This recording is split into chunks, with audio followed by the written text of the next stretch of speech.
Good afternoon, and welcome to what I hope is a lively discussion about the impact of women on the legal profession, especially in the state of Tennessee.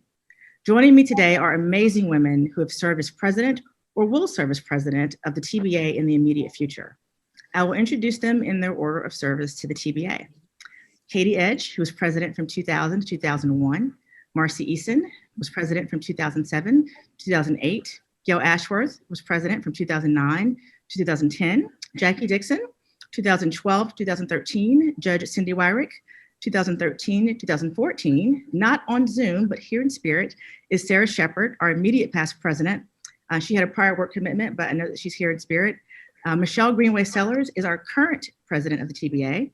Sherry Edwards is our president-elect, and she will take over in June 21. And then Natasha Blakeney, who is our vice president, who will take over as president in June 22.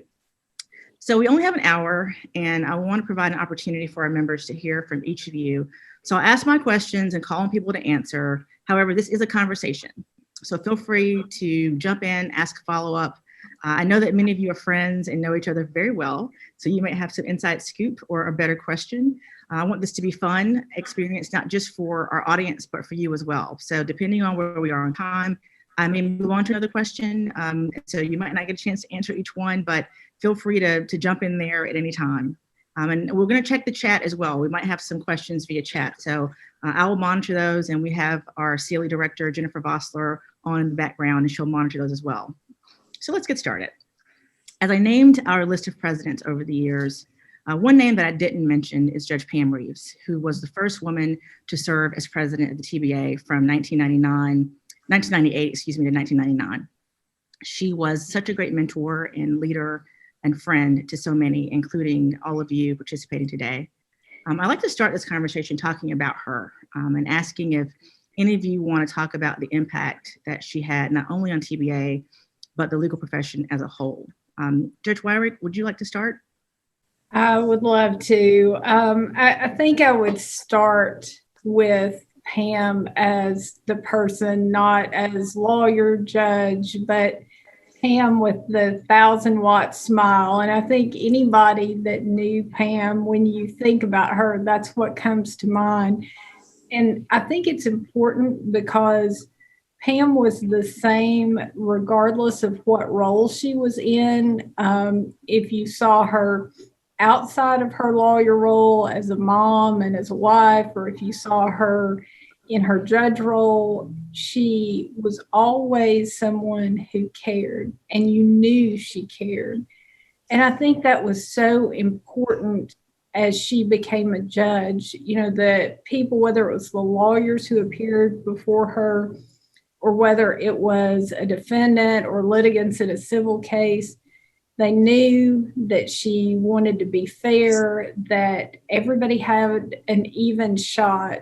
And I think that caring has just stuck with me so much. And so as I've taken the bench, that's really something that I have tried to emulate. And if I can model the example she sets throughout my time on the bench, I will feel that I have accomplished much. So that certainly sticks out. And one other thing I'd mention, and then yield the floor to so many other friends of hers on the screen, is how she always reached her hand back behind her. Pam never forgot about the people who helped her along the way accomplish her goals, and I think stayed true to her roots, stayed proud of her roots. And there's so much more I could say. We could spend days talking about the wonderful things that Pam Reeves meant to all of us, but I'm going to yield the floor to my sisters in the law and let them share some of their thoughts too. Thank you so much. Anyone else have a? Yeah, I followed Pam as president of the TBA, and I told her probably more times than she wanted to hear how grateful I was not to be the first woman president, that she plowed all of that ground, and she set the standard. And it was an honor for me to follow her, and I learned from her. We weren't as close in age, or I didn't grow up in the Young Lawyers like she did, but we were immediately connected through the TBA, and I'll be grateful for that forever. And I'm going to jump in. I followed Katie. I was not part of the TBA either, but the example that both of you set, and as welcoming as you were to me, I kind of parachuted into the TBA late in life, after 40.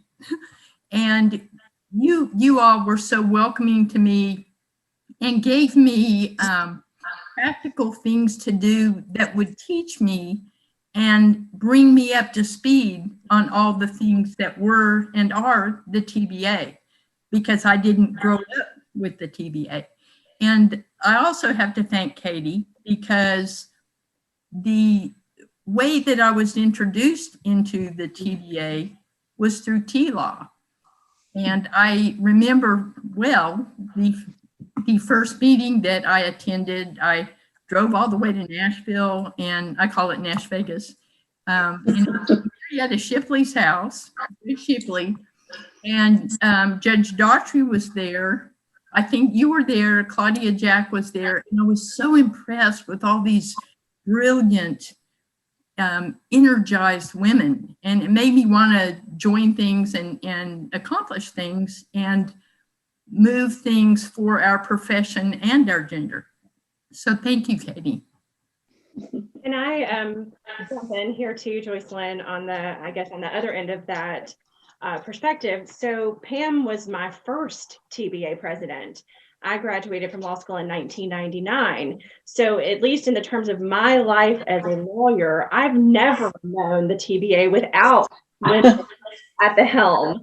And so I understand that perspective is different than perhaps the folks who blazed those trails before me. And I am extremely grateful to Pam and to those of you on this panel. So, I mean, I look at the history of my life as a lawyer, and I see Pam, followed by Katie, followed by Marcy. You all were my first leaders at the TBA, and you remain that for me. When I decided to run for vice president, which ultimately becomes president of the association, Pam was already very sick. And but it was important to me that she be the first person to sign my petition. And she was. I tracked her down. She was in between treatment, and God bless her, she was the first one to sign, and that meant the world to me. So I'm really glad, Joyce, that you started the questions acknowledging Pam, because you can't have a conversation about women and the Tennessee Bar Association without starting with Pam. Absolutely. I was like Katie and Marcy. I came to the TBA later on. I graduated from law school when I was 36. And so I got to know Pam as a mediator when she would mediate the cases when I was representing physicians. And she's actually the one who encouraged me to get involved with the TBA at a section level. And then when I was in the T-ball class, she had great fun teasing me about the fact that I was the first grandmother in T-ball, and made sure to tell everybody that at graduation. So I still remember her and Larry Wilkes standing there laughing about the fact that I was a grandmother and I was graduating from leadership law. But she got me started on this path, and I am forever grateful to her. This is Gail, and I followed Marcy. And for Marcy and Katie and those others, Sherry, first I just want to say you miss so much not being a young lawyer. but I can't talk about any of that, because you know the county line rule. Tasha's over there nodding her head, Cindy, but I still have a really hard time talking about Pam. It's just really, really fresh. But I will say that Pam would be so proud of all of you listening and all of us here talking about these topics. And I'm so happy that we're here to talk about Pam. And I know you all agree with me that of this group, Pam would definitely have the best stories. She she had a lot of experiences and a lot of depth and a lot of great stories. So even with the county line rule? Even with the county line rule. I'm a county so you know, as I said, we all remember her daily, and it's like our friend Larry Wilkes, when we're like, what would Larry do? It's the same with Pam, you know. What would Pam think about this? What would Pam tell me to do? So that's a great legacy, I think. 10 minutes into this and Gail's already got us all crying. Thank you, Gail. Joycelyn, I don't want to jump in too much here, but there's one thing that about Pam that I didn't say that I think is so important. Maybe I think everybody that's on this screen with me knows it, but I want everybody who's joining us to know, you know, we hear so many times, and rightly so, how Pam was a woman of first. Her list of first is more impressive, I dare say, than any female attorney probably in Tennessee. But you know what means so much to me about what Pam did for those of us behind her was not only was she the woman of first, but she was a woman of first because she knew once she got there how important it was to excel at that first. So yes, she opened doors, but she didn't just open them because finally there was a woman in the position, but there was a woman that knocked the top off of it in the position. And that is important for me to share with everybody. Very much. Anyone else? I think this is all wonderful. And I think starting with her was obviously the appropriate thing. And many of us wouldn't be here but for her leadership. So, well, thank you all for that very much. And I know Sarah has a ton of stories and was very close, and she would have added to that as well. I anticipate the first question that I'll get in the chat, though, is what is the county line rule? So prepare yourself for that. We set ourselves up for that one. Right. So let's start with a first question. And like I said before, I will call on a couple of people to answer the questions just to keep things moving. But feel free, if you're not one of the people I call on, to jump in as well. So this is an opportunity for people who might not know you to get to know all of you a little bit better. And one of the questions that always fascinates me, particularly as somebody that's looked up to all of you and over the years, is why did you want to be a lawyer in the first place? Like, what or who inspired you to want to practice law? And so Gail and Tasha, I'm going to throw this one to the two of you. So Gail, I'll start with you, and then Tasha, talk a little bit about that.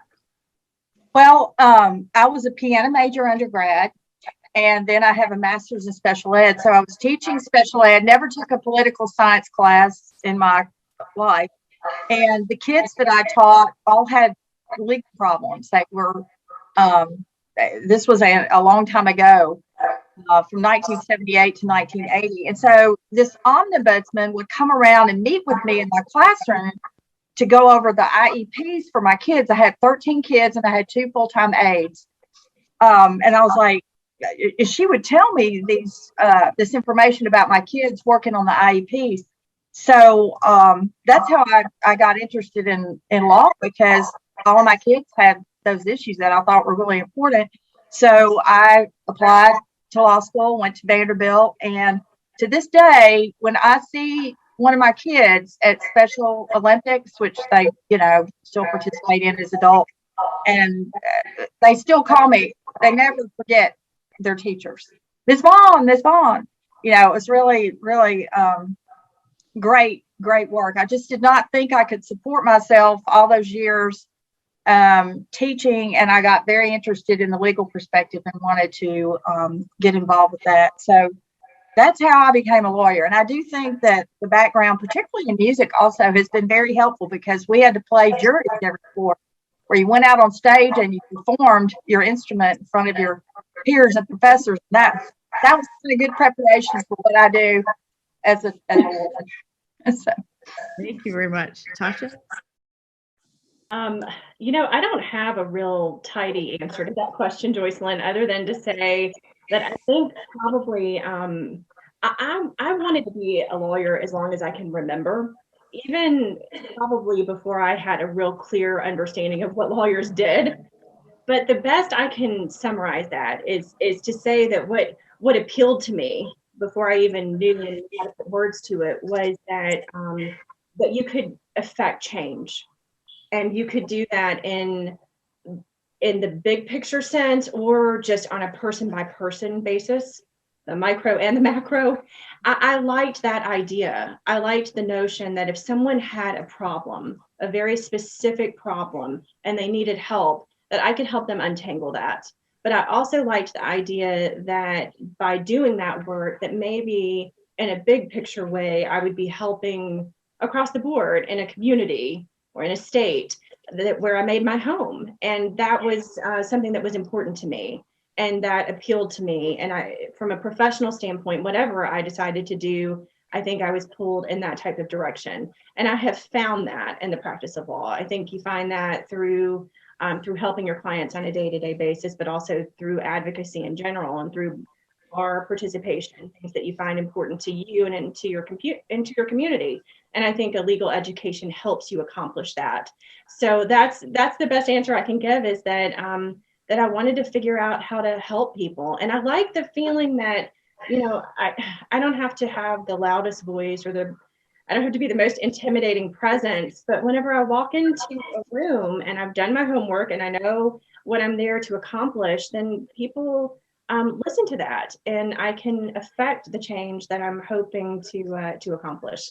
That's what appealed to me about this career, this practice of law that is ever evolving and sometimes frustrating. But that part has been true for me. I think that's a great answer. I think that's great and very inspiring. Thank you for that. Well, I know a few of you have had non-traditional paths to becoming lawyers, and more we're seeing non-traditional paths to the practice of law. And so, Katie and Sherry, I would like for you to start with that question. Katie, would you mind starting us off? Sure. In my other lives, I started out being a high school English and journalism teacher in Memphis and in Nashville. And one of the things that inspired me to go to law school was that I directed plays as well when I was a high school teacher. And one of the first plays I directed was 12 Angry Men. And I was inspired at that point in my young life, and I was very young when I first started teaching school, to make sure that the girls in the class got an opportunity to do things in connection with that theater that were important. But I also didn't want to monkey around too much with the script. So the boys were the jurors in 12 Angry Men, and all the girls in the class were the stage managers and the lighting people and the folks that went out and built the sets. They were behind the scenes, and they were so excited to get to do that non-traditional thing in connection with that theater experience that, I kept thinking, it doesn't matter what you do in the problem-solving process. It just matters that you contribute to it. And so that was sort of an interesting segue into my eventual legal career. I was a suburban doctor's wife after that and decided that was a silly thing to do with your life. And at that point went to law school. So it was non-traditional in some ways. But I went to law school because I got divorced, which is a perfectly legitimate reason to do it, for all those who are out there thinking about it. Thank you very much, Katie. Sherry? And I got divorced while I was in law school, so there you go. That'll do it too. That'll do it too. After I graduated high school, I went to junior college up in Gallatin for 2 years, and I was intent on transferring to Bryn Mawr or to UPenn, go back home to Philly, and be a journalist. I was a big Barbara Walters and Jessica Savage fan and wanted to be a television journalist, and I fell in love. Okay, mistake number one. But fell in love, got married 2 weeks after I graduated junior college, stayed home for 9 years raising my kids, and sold Tupperware sold Avon, did freelance PR work, and substitute taught for first grade, where I was called Toots one day by one of the first grade students. But through doing the PR work, I was selected for leadership Sumner County. And while being involved in leadership Sumner County, I met Sally Wade Brown and I met Judge Jane Wheatcraft. They were the first attorneys I had ever met. And they so impressed me that I went back to school at night and finished my bachelor's degree, and then was accepted to Nashville School of Law. And that's what got it started. And I went to law school with the intent of being a prosecutor, and ended up being an in-house counsel for an insurance company, which is the furthest away you can get from being a prosecutor. But I've loved my career. And so that's my untraditional story. Wow, great. Thank you. Anybody else have a non-traditional path? I wanted to make sure we open that. I knew that you two had good stories. So Michelle, Jackie, and Marcy, I'm going to go to the three of you with this next question. We have, I think, arguably come a long way in law school and in the practice with women doing wonderful and great things. There are obviously still some challenges that exist, and you all have practiced and are practicing at very high levels and have had an opportunity to make those observations, I'm sure, talk to law students and encourage them. What do you all see as the most significant challenges that women still are facing in the legal field? Michelle, our esteemed president, I'll start with you on that one. I think there are still lots of challenges for women in the legal practice. I do think we've come a long way. I think one of the biggest challenges is probably unconscious bias. I think unconscious bias in promotions, unconscious bias in not having women in leadership positions within corporations, in companies, in firms. I think that's one of the biggest things, and I think that is a detriment to everyone, because women have a different perspective to bring to the table. They have different problem-solving abilities, and I think we're losing out on that. So I think that's one of the biggest things that I see. And I think that unconscious bias leads into pay disparity for women as well. Very good points. Thank you. Jackie, what about you? What do you think? Can you all hear me? Yes. Okay. Somebody texted me and said I couldn't be heard. Well, I thought of a couple of things about the challenges we still face.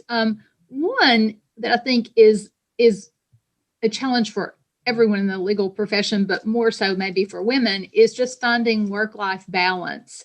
I think so many of us, in addition to, practicing law or having a role in a legal department somewhere, also are taking care of somebody or something, whether it's kids or aging parents or whatever. So I think finding that work-life balance continues to be a challenge, and the TBA is doing some excellent programming on that. I'll put in that plug. And I also think that causes another challenge, and that is women becoming equity partners in firms. That still isn't happening at the rate it should be. I just was looking at something on the ABA website that indicates that women make up only about 19% of equity partners, which is shocking.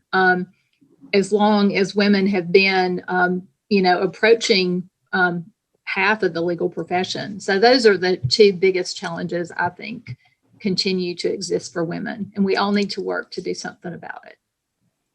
Absolutely. Thank you, Jackie. Marcy, what about you? What do you think? Well, all of these I had been thinking about as well. And one of the things I will also do is kind of a plug to Vision 2020, which is a great organization that is trying to raise and equal compensation across the United States. And we were going to do it by 2020, but COVID hit. And I think the point that you brought up, Jackie, about the compensation and the equity is true. The the biggest part of that is, I think, again, balancing life selections on, family versus firm, and that will not change. I remember having a discussion a long time ago with Alan Ramser, because when I was coming into bar president, I wanted to have an on-ramp, off-ramp for women who were, cutting back for a bit while they raised children or dealing with family issues. And that's how I think we ended up partially with free CLE, because I wanted to have women have an opportunity to have maintaining their licensure and have CLE so that they could maintain their licensure while they were having this hiatus period. So I'm really encouraged with all the different things that our bar is currently doing. One of the things that I see, and I think it goes back to earlier issues, but it's even more prevalent today, is relevance and authenticity, so that you can maintain your own sense. But everything is getting lost in the speed of the internet and the speed of things being, the requirement that things are performed much faster than they used to be. And so I worry about women, in this time, with relevance and authenticity. So, but that's also to add to what was said before. Thank you. Thank you very much. Well, the next topic is open to anybody, but I know we talked earlier about some of the challenges, and Michelle mentioned unconscious bias. And I'm sure we either have heard of or experienced conscious bias in some circumstances as women in the profession. And so I'm wondering, to the extent that you feel comfortable, because sometimes people can't believe some of the stories that we have related to some of the issues over the years, but it can be something small, or of course protecting the names of of those who are not here. Are there any instances where either you weren't recognized as a lawyer or otherwise experienced either unconscious or otherwise other types of bias while practicing law? I know that there have been circumstances where I was in a deposition and people assumed that I wasn't the lawyer. That happened more times than I can think of, even as a young lawyer. And so anybody else have any experiences? I'm sure you did like that, or past or current. Well, Suzanne has asked me to tell this story yet again, and I think most of the people who know me have heard it, but I'll do it anyway. I began my legal career as a lawyer for the state banking department back in the 80s when we were closing a lot of banks. And it was my job as counsel to the banking commissioner to sort of assemble boards of directors in a big room for the commissioner to come and tell them that he was coming for the keys to the bank. And we had a group come in, all men. It was, well, I won't tell you the name of the bank. It's no longer there, of course, because we closed it.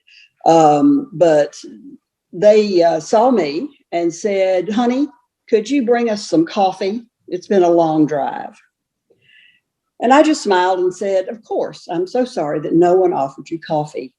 So I went out and got somebody to bring a cart in with coffee. And the secretary who was doing it said, "I'll take it in." And I go, no, let me do it. So I moved the cart in, served coffee to all the men. About that time, the commissioner came in and sat down and started the meeting. And I sat down next to him to take notes. Well, some of them looked a little, puzzled about why I was still there. I was just the coffee girl after all. And the commissioner finished and he turned to me and said, "Katie, do you have anything to add?" Which really puzzled all these old guys. And I said, "Well, just a couple of things. Let me clarify a few of the legal issues." And I said what I had to say. The meeting was over, and the president of the bank came up to me and he goes, I don't have any problem with what you said, but who the hell are you? And I said, oh, I'm sorry. The commissioner didn't introduce me. I'm the one coming for the keys. And so it was not a very pleasant thing when it was happening, but it's a great story after the fact. Suzanne just put in the chat, thank you. I love that story. So yeah, she insisted that I tell that story. So. She did. Anyone else have any stories? I don't have anything like Katie does, but I've many times been told that I could go ahead and set up before the lawyers came in, so that they assumed I was the court reporter, which was always fine because they always drove nicer cars than me and dressed cuter than me. So I didn't really mind. But and I always, or many times on the phone, would get, well, who is the lawyer that's calling? Who are you calling for? When I called someone, I got that a lot, still do. But nothing like getting some coffee though. Did any of you ever? I remember when I started practicing, I used to drive all around and represent smaller companies, but I couldn't wear pantsuits in certain courts, so that was sort of a thing that. Did y'all hear that too? Yeah, it was. Yes. Had no idea, so I had to learn the rules of, depending on where you go, how to operate. The late Judge William Inman was a friend of mine when he was commissioner of insurance for the state of Tennessee. And I told him that I was going to be in a particular judge's court in East Tennessee on a matter. And he said, well, you're not going to wear that pretty red suit that you like so much, are you? And I went, well, I don't know. I hadn't thought about my wardrobe, Judge. And he said, oh, no, this particular judge in that court is not going to take you seriously in that red suit. Wear your blue suit with the little tie. Wow. Great advice from an old, crusty old judge. Well, I do appreciate that lately the default is, oh, she's wearing a skirt suit. Because now it's like no one, I have to go find a skirt suit. I mean, things have really changed in my 37 years, so for the better. I remember one of the first mediations I ever did when I went to work for State Volunteer, and that would be about 20 years ago. Now was my first mediation was in Memphis, and the mediator was the late Judge Wyeth Chandler, who I came to have a very fond relationship with. But this was the first time I had ever met him. And there was another female attorney in our office who couldn't stand him because he always calls me Missy. So we're in the mediation and he came in and he's talking about the other side, and he looked at me and he said, well, Missy, what do you think about this? Well, I was with David Cook, and David just kind of sat back because he didn't know what I would say. And I looked at him, I said, well, first, and I told him what I thought. And I said, second, Judge Chandler, you're lucky you're catching me on a good day. And I like you because the only person who's allowed to call me Missy is my grandfather. But now you can call me Missy too. And he started laughing. And then he said, I am so sorry. That was disrespectful. And I said, no, it's fine. You can call me Missy, just not in front of any other attorneys. And he said, okay.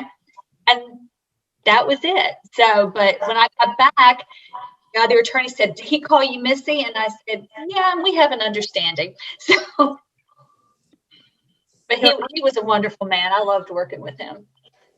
So I once had, Joycelyn, to your question, in addition to the events that like Michelle described with the phone calls and the being presumed to be the court reporter, or in some cases the defendant in court, because a significant part of my practice is criminal defense work. So I once had a potential client call. It was actually the mother of the potential client called because her son had been arrested and he was currently sitting in the Knox County Jail. And so his mom was shopping, making phone calls, looking to try to retain counsel for her son. So we had a really nice phone conversation. I gave her some thoughts about what I anticipated I could do to help. And she said, okay, that you've been so helpful. I really appreciate your time. I'm going to get in touch with my son when he calls tonight, and we'll make a plan to go forward. So the very next day she called me, and she was just, just so apologetic. But she said, Tasha, I really wanted to work with you. I wanted to hire you. I thought that you would do a great job, and you seem to understand what we needed here. But my son, he just really wants to hire a man. He doesn't want to hire a woman. And she was just like, and I'm so sorry. I can't believe that he said that. And I just said, you know what, that's okay. From where I'm sitting, I feel pretty good about where I am. It's okay with me. I mean, it's fine. I just thought, imagine you're sitting in jail and your mom is trying to find counsel, and you still reject this person because she's a woman, and you'd rather sit there than have the lawyer that your mom found. And so you're going to be sitting there another day. And I thought, that was never going to work between us anyway. And even with that, that's the one and only time that at least that anyone has ever said that to me, that directly, that boldly. It's been more often, and I don't know if you all have had this experience, it's been more often that people have very openly said to me, I looked for you because I really kind of wanted to work with a woman. I felt more comfortable with a woman. So I figure if it works that way more often than the other, then I'll take it. That's a great point. So Judge Wyrick, I have a question for you to start us off with this one.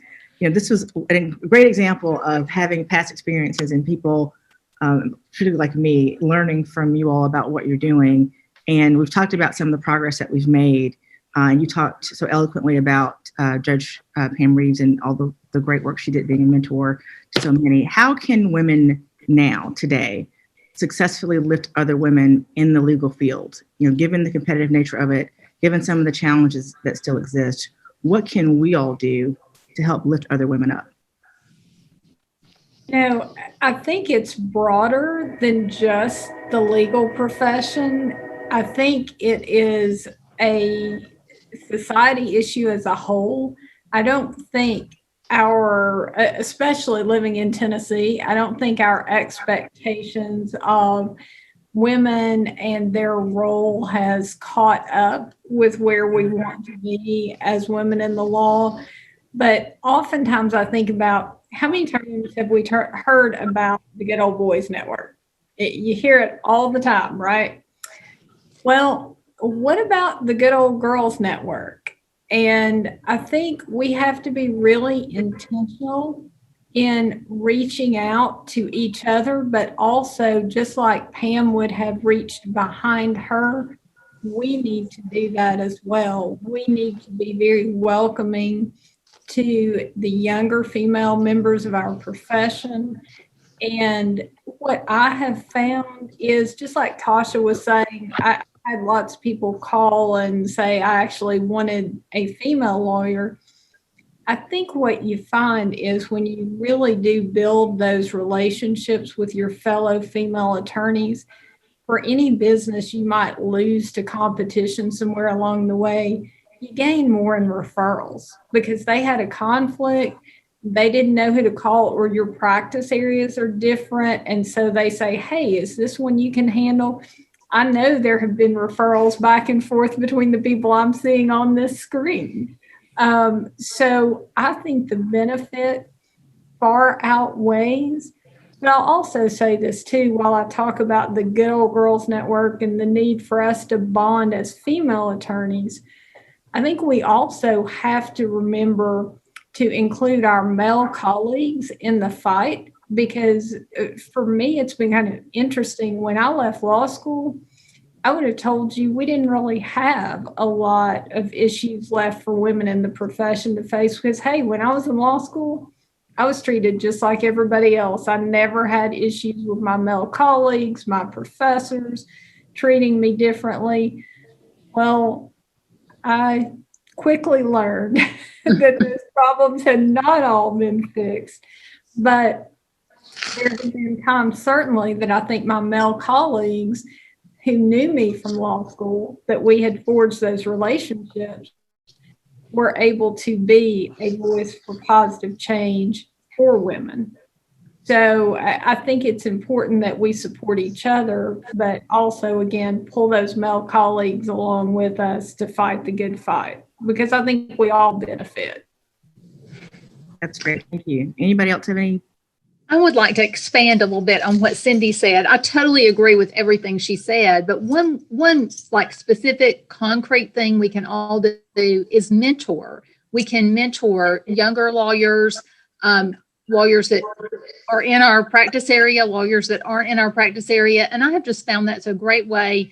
I always feel like I get more out of those relationships than I give when I mentor a younger lawyer or a law student, or, you know, it doesn't have to be like a terribly long relationship. It can be helping volunteering at law school to be like a mentor on a writing project, or developing a long-term relationship through the TBA mentoring program. But I think that's a great way to help people to, you know, give them somebody they can talk to about, you know, a question they may feel like is too stupid or dumb to ask of someone in their firm. And I think that's a great way that we can sort of reach behind us and return some favors, you know, pull people up like someone did for us at one time.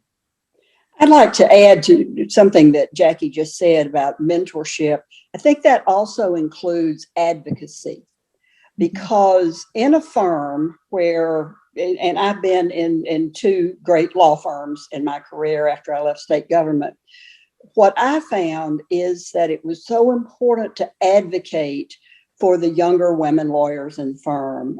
Make sure that senior partners know who they are, know what they can do, brag on them when it's appropriate, carry them to every meeting, and introduce them to clients early. That kind of advocacy is what builds a lawyer. And I don't think it comes naturally to men.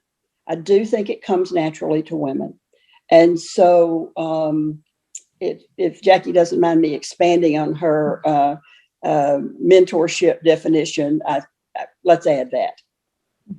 I totally agree with that, Katie. That's what advocacy was not the word I thought of. Your word was better than my word. But those of us on this program who are in the positions we are in other words, we're older, except for some you know, not only in our firms, but in nonprofits, in court, in businesses, and life, we have a voice and we're not afraid to use it. And so when issues come up and decisions are being made about leadership, upcoming leadership, or people who would be in high profile positions, we have to be ready to have names ready and to make recommendations and to advocate for those people, because they don't know. And, you know, so we have that responsibility. I think that has been done for me, and I've tried really hard to do that and continue to do that, not only in firms, but in all those settings. And we know you were talking about the Good Old Girls Network, or just, I know through my practice running into very talented lawyers, very talented women lawyers, very talented young women lawyers. And I'm not great with names, so I jot them down. But we have that obligation and responsibility, and we have the power to do that. So I think it is very important to advocate for other women, particularly younger women lawyers, and other young lawyers, whether they're, you know. I got to say, Gail practices what she preaches. She's done that very thing for me in the ABA. And looking around this panel, all of the women on this panel have done that for me. I think that's a great point. And thank you, Gail, for doing that for me. And I want to add what everybody else has said also, but when you have an opportunity because of your practice to extend opportunities to women who might not have it, I was fortunate to defend a client who was sued everywhere. And so I was frantically hunting for local counsel in every state in the United States. The guys in my firm would refer me to a male in a firm, which was great, but I would pick up the directory and I would call a woman directly and say, can you be my local counsel? because I knew the quality of the firm if they had worked with some of our clients in the past. But in so many instances, no woman had ever had that opportunity given to them so directly. And I think we just need to put ourselves in someone else's shoes when we have an opportunity like that given to us. So, and then the other thing I would add to everybody is sometimes as women, we are hesitant to volunteer because we don't think of ourselves in a particular role. But everyone on this panel, I know, has reached out to someone and said, you know, you'd really be good at this. And I think as advocates, to borrow Katie's word, we need to consistently perform in that. And so also thank you, Gail, because that's so true. Thank you all very much. So outside of being brilliant women and lawyers, you all have in common that you are all leaders and of our bar association, and have either served as president, our president, or will be president of the TBA. So one of the questions that I asked earlier, the question, why did you want to be a lawyer? I think people would be interested too about being TBA president, because you're in a cool club of women who have held that role or will hold that role. So I'll start with Michelle on this one. And I know your presidency is not over yet, not your counting days or anything. I know that you're not counting because I know you love working with me all the time. But one question that I have for you, and I'll ask this for all the past presidents and also for our future presidents. So what's the best part of being president of the Tennessee Bar Association? And then what is the most challenging part? So Michelle, we'll start with you on that since you're in the thick of it right now. And I'm not counting the days, Joycelyn. I love talking to you every day. The best part about being president is being the voice of our members, being able to help our members. I think that's the best part, being able to interact with our members. I enjoy that. The most challenging this year, I would say, the most challenging, it's been pretty challenging, has been trying to do this during a pandemic while trying to raise a family, trying to work, and some people know this, some people don't, but also trying to go through treatment for breast cancer. So that's been pretty challenging.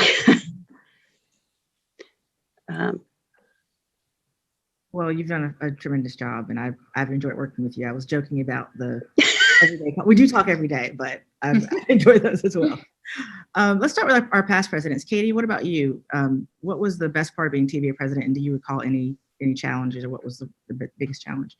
Well, I loved meeting new people. My practice was always very sort of insular. When you're a regulatory bank lawyer, there are 5 other people in the state of Tennessee who know what that is.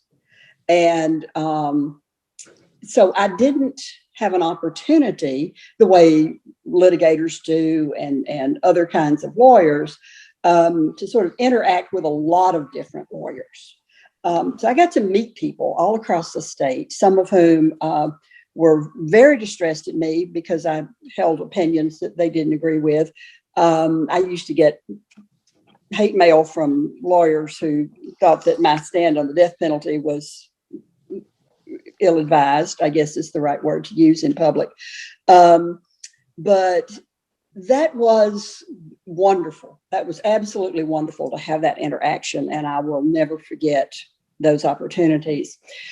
The most challenging part of it for me was that I wanted to do everything. I wanted my finger in every pie.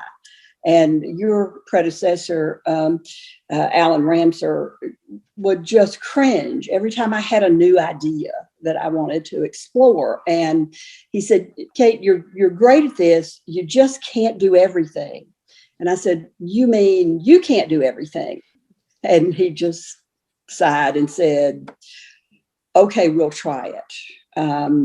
I would encourage all of those women coming behind us here to pick and choose. You know, what are the issues that are so important to you that you just think that that's what you're meant for? You don't have to do everything. Thank you. Great advice. Marcy? You're on.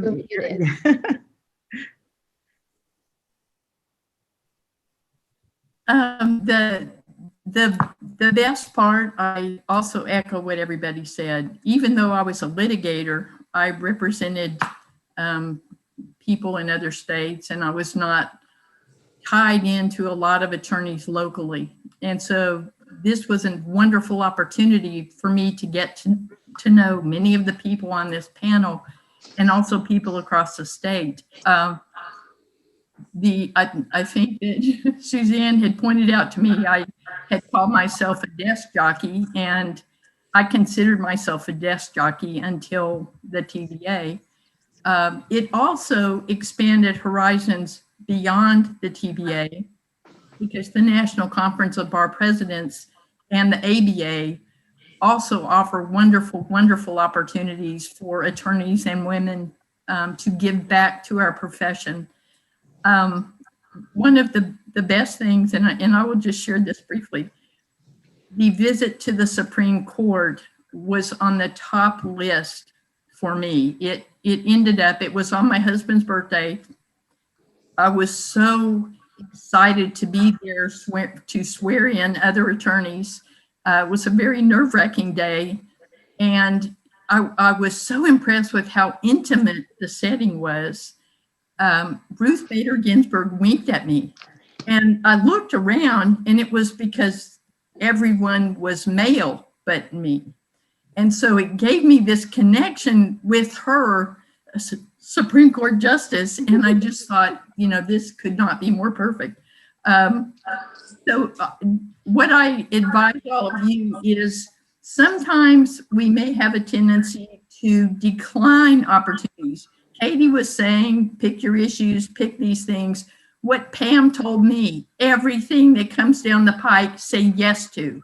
And so I am advocating for, if there are opportunities to travel, to represent our state, to represent our bar association, in Pam's words, do it. So that's all I have. Thank you. Gail? Oh, I'm so glad you brought that up, because she told me the same thing, as did Buck Lewis. So my story is about that. And when you're TBA president, it's just, it's the pinnacle of your career. It's really a great opportunity and a great blessing. But there's only so much time in the day. So I followed that mantra of say yes to everything. And one day I got an email in like July. I'd just been sworn in June, and an email from someone I didn't know asking me to bring greetings to the Women's Judicial Conference that was going to be in Memphis in October, like Friday at like 10:30 on a Friday. And I was like, you know what? Okay, I can do that. I can drive to Memphis and bring greetings at this conference. And that was the last I heard of it until like the week before, when they emailed me again and confirmed it. And I thought, well, okay, it's still on my calendar. That's what I'm going to do. I didn't even have a program. I was just asked to bring greetings as the president of the TBA for this national conference. So I drive over to Memphis to the Peabody, and I go to the little check-in area, and there's a name tag, and they tell me to go into that beautiful ballroom where we have our lunch every time that we're in Memphis. And I go in there, and that dais is all set up, and I find where I'm supposed to sit, and I sit down and see that I am seated next to Justice Sandra Day O'Connor. So definitely you should take Pam Reeves' advice and say yes to everything. And I've told that story a lot because it was just, you can just imagine how wonderful that was. Hardest thing about it is, it does go by really, really fast. And so you have to plan, because once you hit the ground, it really flies by. We really don't count the days. We really, try to be president for life, so to speak. So, thank you, Gail. Jackie? I loved being president of the Tennessee Bar Association. I loved being able to travel around the state and speak on behalf of the TBA and try to do things to improve our profession and help lawyers out in different ways in their practices. the challenge, I think the most challenging thing that I faced, and I think this is maybe true for others, is working with our legislature. I think we need more lawyers in the legislature, so we would have a few more people there that really understand the legal system, really get the challenges that our society faces, and how important the legal system is. So, but it was great fun. I had so many good trips and good memories. Thank you. Judge Wyrick? I will have to say that relationships with attorneys that I see on the screen here today across the state and across the country were a real highlight. And not just relationships with attorneys, but the chance to get to know our judges across the state better. That was a really great opportunity. And I loved, and this is not just the presidency, but it's all of the time I spent with the Tennessee Bar Association. I often said, that's what reminded me of why I went to law school. That's what fed my need to make a difference in the world. And so it was great to have that heightened opportunity to really make a difference. And what you find is the Tennessee Bar Association doesn't just make a difference in the profession, although it certainly does that. But it also makes a difference in our communities more broadly. And so I thought that was a very exciting opportunity. As far as the challenges go, they say that every president, no matter how carefully you plan, and Michelle will certainly amen this one this year, will have issues crop up that you could not have anticipated. Well, mine were, if you remember, Yes on 2, they tried to change the way we were going to select our judges. We were going to go to purely an elected system. And they also decided to try to unseat 3 of our Supreme Court justices during my term as president as well. So those were challenges that we were able, thankfully, to successfully face, as Michelle has helped navigate the bar through another successful challenge to our independent judiciary. So thank you, Michelle, for your leadership on that front. But wonderful experience. Very thankful to have had. Thank you. To our future president, tell us what you're looking forward to as TBA president. Sherry? Well, the reason I ran for TBA president, other than the fact that Gail and Jackie wouldn't leave me alone until I said I would, is the practice of law and this association has given me so much.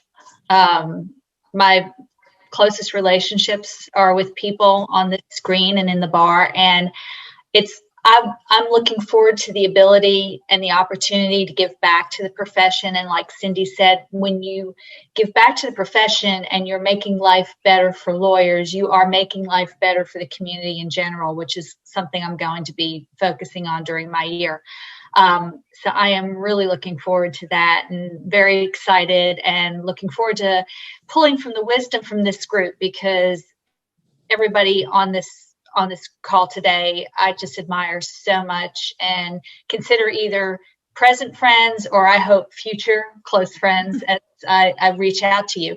The challenge I can see coming forward, besides the fact that my swearing in will be during the time when the cicadas are coming out. So, it's going to be really noisy. Thanks, Michelle. That'll end your year and start mine will be the cicadas. I have had to learn, because I'm not exactly a shy retiring violet, and I'm very used to speaking my mind and speaking my opinion, has been learning not to do that and learning to step back and think about, okay, it's not just me who's speaking. When I speak, it's being associated with the association.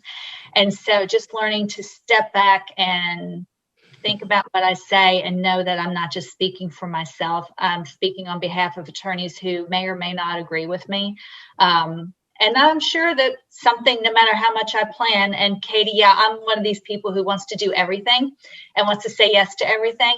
I'm sure whatever I plan, something will happen. And, that's just life. That's how it is. So I'm looking forward And having Michelle sitting next to me as immediate past president and Tasha sitting next to me as president-elect, that's going to be great. Looking forward to it. Great. Tasha, what about you? Oh gosh, I'm fully aware of all the shoes that I have to fill here, both immediately and all the way back to Pam. You know, those are some heavy, big shoes to fill, and in part that's why I think that's part of why I wanted to do it, because I do feel honored. I feel so honored to follow all of you, and you all have invested so much in me. And I'm just really grateful to get the chance to do it. Yeah, my profile is a little different from perhaps what you generally think of as a bar association president. You know, I'm a member of a small 4-lawyer firm. I have primarily a plaintiff-oriented practice and a criminal defense practice, and I love that there's a seat at the table for me too. And I love that I can bring that perspective and advocate on behalf of all of the lawyers in Tennessee. I love the way that Larry Wilkes did that. That's someone mentioned Larry. Sorry, my dogs are singing the song of their people. So apparently someone's at the door right now, of course. So I love that we represent so many different walks of life, both in our practice and in the clients that we serve. And I love that I have the ability from my little tiny office in Knoxville to be a voice for lawyers across the state. We have sometimes we earn a reputation that's not the greatest. Sometimes we earn that, but more often than not, I think people love their lawyers. I do. I think when you ask most people, they walk away saying, gosh, you know, I really had never had a lot of experience with a lawyer, but this person really went to bat for me. And I think lawyers are some of the best people that I know. And I love that I get the chance to help them in their practices, personally and professionally. So I'm really grateful to be a part of that tradition in Tennessee. Thank you very much. So we're doing this program in honor of Women's History Month, and you all are certainly an important part of our rich history here at the TBA. I am in awe of you and inspired by you every day, and the association is certainly better because of your service. So thank you so much for all that you have done and all that you will continue to do for TBA and for our members. I want to say a special thank you to our audience members who joined us today and for your support as well. And with that, we are adjourned. Thank you all very much and take care, everyone. Thank you. Thank you. Good to see everybody.